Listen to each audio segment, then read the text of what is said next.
Hi friends, welcome to my channel Sairam competitive exams. ఇంకా channel ఎవరైనా subscribe చేసుకుంటే subscribe చేసుకోండి, లైక్ చేయండి, షేర్ చేయండి.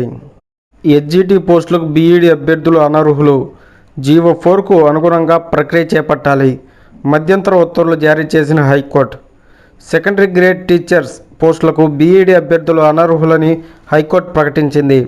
సుప్రీంకోర్టు మార్గదర్శకాలకు అనుగుణంగా ఉన్న జీవో 4 ప్రకారం నియామక ప్రక్రియ చేపట్టాలని ప్రభుత్వాన్ని ఆదేశించింది. బీఈడి అభ్యర్థులను హెచ్జిటి పోస్టుల భర్తీకి అనుమతించే నోటిఫికేషన్లోని నిబంధనపై స్టే విధించింది. పూర్తి వివరాలతో కౌంటర్ వేయాలని పాఠశాల విద్యాశాఖ ముఖ్య కార్యదర్శి, కమిషనర్, జాతీయ ఉపాధ్యాయ విద్యా మండలి సభ్య కార్యదర్శికి నోటీసులు జారీ చేస్తూ విచారణను ఏప్రిల్ 29కి వాయిదా వేసింది. హైకోర్టు ప్రధాన న్యాయమూర్తులతో కూడిన ధర్మాసనం బుధవారం ఈ మేరకు ఉత్తర్వులు జారీ చేసింది. అంతకుముందు ప్రభుత్వం తరపు ఏజీ వాదనలు వినిపిస్తూ బీఈడి అభ్యర్థులను హెచ్జిటి పోస్టులకు అనుమతించబోమని తెలిపారు. నోటిఫికేషన్లో సంబంధిత నిబంధనపై స్టే విధించాలని, జీవో 4కు అనుగుణంగా పోస్టుల భర్తీకి అనుమతించాలని విజ్ఞప్తి చేశారు. ఏజీ చెప్పిన వివరాలను నమోదు చేసుకున్న ధర్మాసనం మధ్యంతర ఉత్తర్వులను వెలువరించింది. ఈ నెల 12న జారీ చేసిన నోటిఫికేషన్లో హెచ్జిటి పోస్టుల భర్తీకి బీఈడి ఉన్న వారిని అనుమతించడానికి సవాల్ చేస్తూ పలువురు డీఈడీ అభ్యర్థులు హైకోర్టులో వ్యాజ్యం వేసిన విషయం తెలిసిందే. పరీక్ష తేదీ మార్పునకు దరఖాస్తుల స్వీకరణ. ఎస్బీఐ ఈ నెల 25న నిర్వహించనున్న క్లరికల్ మెయిన్స్ పరీక్షను ఆ రోజు రాయలేని వారికి మార్చి 4న అవకాశం కల్పించింది. ఈ నెల 25న ఏదైనా రాత పరీక్ష, మౌఖిక పరీక్ష ఉన్నవారు ఈ అవకాశాన్ని సద్వినియోగం చేసుకోవాలని కోరింది. ఏపీపీఎస్సీ గ్రూప్ 2 ప్రిలిమ్స్ను ఈ నెల 25న రాష్ట్రంలో నిర్వహించనుంది. అభ్యర్థుల విజ్ఞప్తి మేరకు ఏపీపీఎస్సీ సంప్రదించడంతో ఎస్బీఐ ఈ అవకాశాన్ని కల్పించింది. ఇందుకు ఈ నెల 23న ఉదయం 9 గంటల వరకు దరఖాస్తు చేసుకోవాల్సి ఉంది. ఇంటర్ హాల్ టికెట్ల విడుదల. రాష్ట్రంలో మార్చి 1 నుంచి ప్రారంభం కానున్న ఇంటర్ పరీక్షల హాల్ టికెట్లను పాఠశాల విద్యాశాఖ ముఖ్య కార్యదర్శి విడుదల చేశారు. బుధవారం విజయవాడలోని ఎస్ఆర్ఆర్ ప్రభుత్వ జూనియర్ కళాశాలలో హాల్ టికెట్లను ఆయన విద్యార్థులకు అందజేశారు. ఆయన మాట్లాడుతూ ఈ ఏడాది బోర్డు పరీక్షలు ఇంటర్ మొదటి, రెండో సంవత్సరం విద్యార్థులు 10,52,221 మంది హాజరవుతున్నారన్నారు. ప్రభుత్వం అన్ని ప్రభుత్వ జూనియర్ కళాశాలలో నాడు నేడు కార్యక్రమం కింద మౌలిక సదుపాయాలను పునరుద్ధరిస్తుందని, ఇప్పటికే పనులు పూర్తయిన ప్రభుత్వ జూనియర్ కళాశాలలో పరీక్షా కేంద్రాలను చూసి ప్రైవేట్ యాజమాన్యాలు ఆశ్చర్యపోతున్నాయన్నారు. ఎస్ఐ బ్యాక్లాగ్ పోస్టుల పూర్తి వివరాలు తెలపండి. రాష్ట్ర ప్రభుత్వం డీజీపీ నియామక బోర్డుకు హైకోర్టు నోటీసులు. ఎస్ఐ నియామకాల్లో బ్యాక్లాగ్ పోస్టులు భర్తీ చేసేలా రాష్ట్ర ప్రభుత్వాన్ని ఆదేశించాలంటూ దాఖలైన పిల్పై హైకోర్టు స్పందించింది. పూర్తి వివరాలతో కౌంటర్ వేయాలంటూ సాధారణ పరిపాలన శాఖ ముఖ్య కార్యదర్శి, హోంశాఖ ముఖ్య కార్యదర్శి, ఏపీసీఎస్, ఏపీ రాష్ట్ర స్థాయి పోలీసు నియామక బోర్డు చైర్మన్ డీజీపీలకు నోటీసులు జారీ చేసింది. హైకోర్టు ప్రధాన న్యాయమూర్తితో కూడిన ధర్మాసనం బుధవారం ఉత్తర్వులు జారీ చేసింది.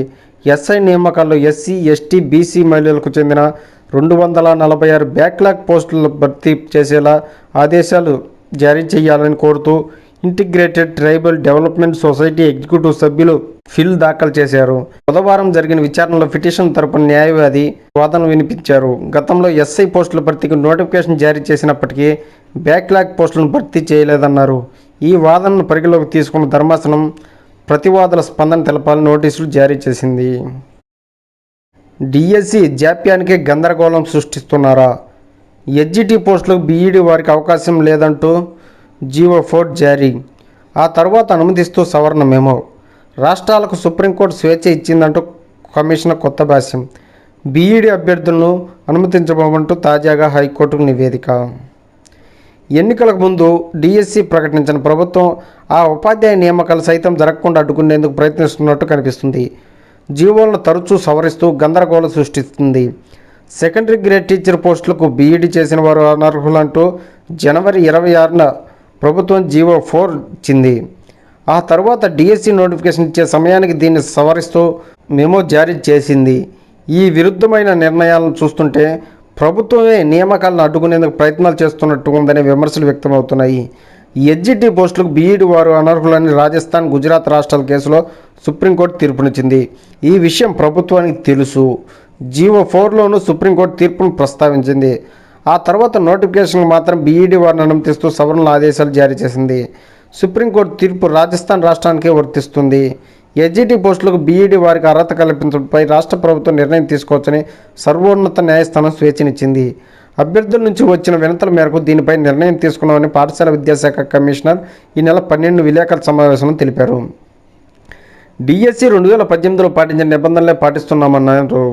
డిఎస్సి 2018 తర్వాత రిజర్వేషన్ రోస్టర్ మారింది. ఎస్జిటి పోస్టులకు బీఈడీ చేసిన వారికి అర్హత లేదంటూ సుప్రీంకోర్టు తీర్పు ఇచ్చింది. ఇవి పట్టించుకోకుండా అన్నింటికీ సొంత భాష్యం చెబుతూ ప్రభుత్వం నోటిఫికేషన్ ఇచ్చింది. హైకోర్టు మాత్రం ఎస్జిటి పోస్టులకు బీఈడీ వారిని అనుమతిస్తూ ఇచ్చిన నిబంధనపై స్టే ఇవ్వండని ప్రభుత్వమే చెప్పింది. రిజర్వేషన్ రోస్టర్పై సుప్రీంకోర్టు ఆదేశాలున్నాయి. మహిళలు, దివ్యాంగులు, మాజీ సైనికోద్యోగులు, క్రీడా కోటాకు సంబంధించి రాష్ట్ర ప్రభుత్వం గత ఏడాది ఆగస్టు 2న జీవో 77 జారీ చేసింది. ఇందులో వీరికి హారిజాంటల్ రిజర్వేషన్ పాటించాలని, సమాంతర రోస్టర్ పాయింట్లు ఇవ్వకూడదని సూచించింది. కానీ డిఎస్సిలో trained graduation teachers, post graduation teachers, principal పోస్టులకు సమాంతర రోస్టర్ పాయింట్లు ఇచ్చారు. విచిత్రం ఏమిటంటే జీవో 77లో హారిజాంటల్ అని ఉంటే పాఠశాల విద్యాశాఖ మాత్రం మహిళలు, దివ్యాంగులు, మాజీ సైనికోద్యోగులు, క్రీడా కోటాకు రోస్టర్ పాయింట్లు ఉన్నాయంటూ ప్రకటన విడుదల చేసింది. రిజర్వేషన్ రోస్టర్లోనూ అయోమయం సృష్టించి న్యాయ వివాదాలు తలెత్తేలా ప్రభుత్వం ప్రయత్నిస్తున్నట్టు ఉందని అభ్యర్థులు ఆరోపిస్తున్నారు. పీజీటీకి టెట్ మార్కులంట. డిఎస్సి దరఖాస్తు పీజీటీ అభ్యర్థులు సైతం టెట్ మార్కులు నమోదు చేయాలనే ఐచ్ఛికాన్ని పెట్టారు. పీజీటీలకు టెట్ లేనప్పుడు మార్కులు ఎక్కడి నుంచి వస్తాయి? టెట్ మార్కులు నమోదు చేయకపోతే దరఖాస్తు తీసుకోవడం లేదు. డిఎస్సి దరఖాస్తు గడువు పొడిగింపు. దరఖాస్తు గడువుని ఈ నెల 25వ తేదీ రాత్రి 12 గంటల వరకు పొడిగిస్తున్నట్టు పాఠశాల విద్యాశాఖ వెల్లడించింది. మొదట ప్రకటించిన షెడ్యూల్ ప్రకారం ఫీజు చెల్లింపున గడువు బుధవారంతో ముగియగా దీన్ని 3 రోజులు పొడిగించింది. ఇప్పటి వరకు టెట్కు 3,17,950 మంది, డిఎస్సికి 3,19,176 దరఖాస్తులు వచ్చాయి. స్థానికేతర అభ్యర్థులు పరీక్షా కేంద్రాన్ని ఎంపిక చేసుకునే సమయంలోనే స్థానికేతర ఐచ్ఛికం ఇస్తామని పాఠశాల విద్యాశాఖ ప్రకటించింది. అభ్యర్థులు అప్పుడే నమోదు చేసుకోవచ్చని సూచించింది. ఆ ఉద్యోగ ప్రకటనతో సంబంధం లేదు. సమగ్ర శిక్ష ఎస్పీడీ.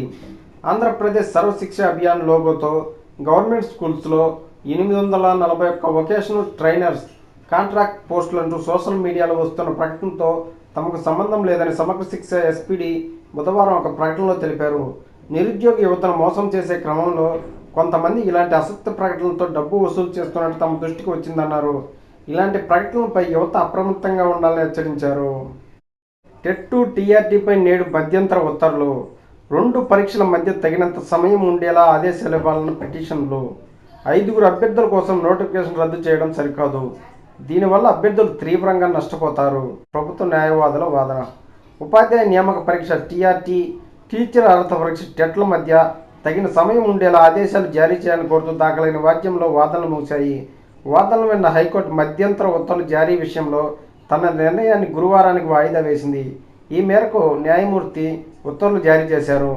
టెట్, టీఆర్టీ పరీక్షల మధ్య తగిన సమయం ఉండేలా ప్రభుత్వాన్ని ఆదేశించాలని కోరుతూ శ్రీకాకుళం చెందిన అభ్యర్థులు పిటిషన్ దాఖలు చేశారు. ప్రస్తుతం నోటిఫికేషన్ రద్దు చేసి 2 పరీక్షల మధ్య తగిన సమయం ఇస్తూ తిరిగి నోటిఫికేషన్ జారీ చేసేలా ఆదేశాలు ఇవ్వాలని వారు కోర్టును కోరారు. ఈ వ్యాజ్యంపై మరోసారి విచారణ జరిపారు. పరీక్షలపై తీవ్ర ప్రభావం. ప్రభుత్వ న్యాయవాది వాదనలు వినిపిస్తూ 5 అభ్యర్థుల కోసం మొత్తం నోటిఫికేషన్ను నిలుపుదల చేయడం సరికాదన్నారు. 5 అభ్యర్థులను ఎవరు చెప్పారు? డిఎస్సి, టెట్కు అభ్యర్థులు దరఖాస్తు చేసిన అభ్యర్థుల తరపున వాళ్ళ 5 వేశారు. పరీక్ష నిర్వహణకు మరో స్లాట్ ఇచ్చే పరిస్థితి లేదన్నారు. ఇది పరీక్షలపై తీవ్ర ప్రభావం చూపుతుందని తెలిపారు. దీనివల్ల అభ్యర్థులు తీవ్రంగా నష్టపోతారని వివరించారు. అందువల్ల పరీక్ష నిర్వహణ జాప్యం చేయలేమన్నారు. పిటిషన్ తరపున సీనియర్ న్యాయవాది వాదన వినిపిస్తూ టీఆర్టీ నిర్వహణ కోసం ఈ నెల 12 టెట్లో అర్హత సాధించిన వారు టీఆర్టీకి హాజరయ్యేందుకు అర్హులన్నారు. టెట్ ఫలితాలు మార్చి 14 విడుదల చేస్తామని, ఆ మరుసటి రోజే అంటే మార్చి 15 టీఆర్టీ పరీక్ష నిర్వహిస్తామని వివరించారు. టెట్ పరీక్ష సిలబస్ చాలా ఎక్కువని, ఆ పరీక్షకు హాజరయ్యేందుకున్న గడువు కేవలం 19 రోజులు మాత్రమేనన్నారు. ఇది ఎంత మాత్రం సరిపోదని, టీఆర్టీ పరీక్షకు సైతం తక్కువ సమయమే ఉందని వారు కోర్టు దృష్టికి తీసుకొచ్చారు. అందువల్ల ఈ విషయంలో తగిన ఆదేశాలు జారీ చేయాలని కోరారు.